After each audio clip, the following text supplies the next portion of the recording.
Good evening, ladies and gentlemen. Welcome to another edition of Rott Talk with David Rotter.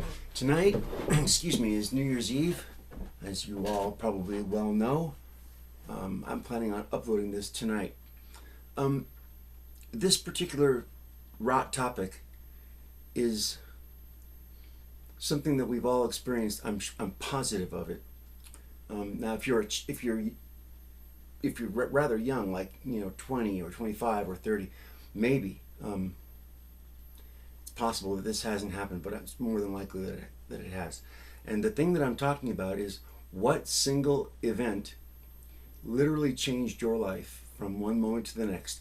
You were this way, and then from something you experienced made you be this way, or you saw things this way, and something you experienced made you then see things this way. And from one moment to the next, you could not just go back in time and be the old person you were. So that's tonight's Rott topic. Now, what that was for me was I was 12 years old. It was the mid-70s, early to mid-70s, and which gives away who. So, 12 years old, and my brother Russ walks up to me and my twin brother and says, "I think it's time for you boys to be stoned." Just not realizing what the hell that meant.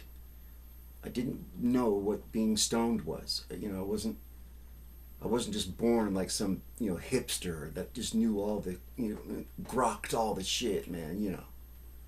I didn't.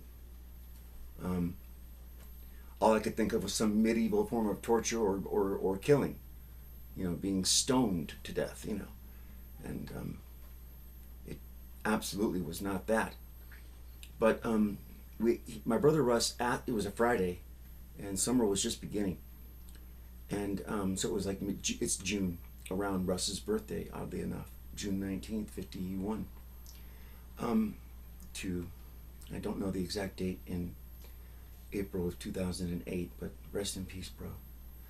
But this particular day, he was not resting. He was very active on this day. So he had me and Danny ask my dad if we could please have permission, it was Friday, to go out and get some ice cream from Baskin and Robbins.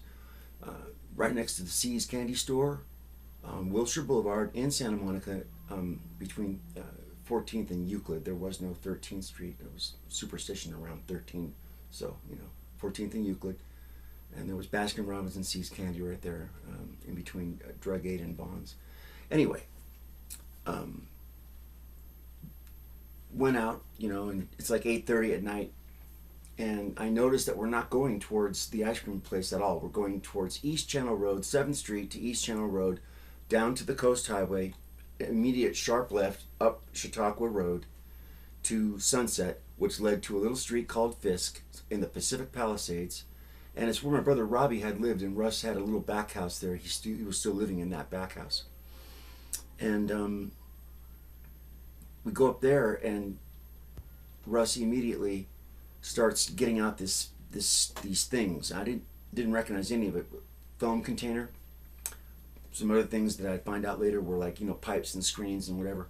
Then he has these two tinfoil containers, and one has Colombian gold in it, and the other has blonde Lebanese hash in it.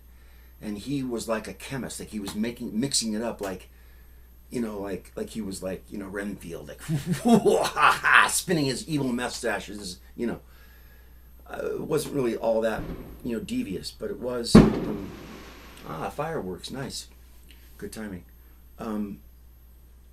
It was something that I'd never seen before. So he's mixing the hash and the Colombian gold pot together, and he says we have to have the right music. So he puts on Jimi Hendrix's "Axis Bold as Love," and then he gives us instructions to not cough.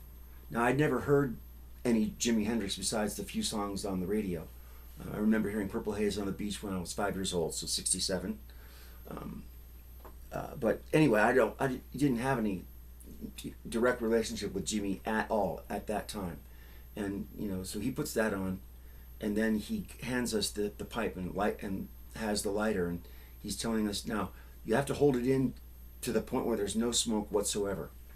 And recent studies have found that if you hold it in for a microsecond, you get the same exact effect that you do from killing yourself trying to hold it in all those seconds without coughing.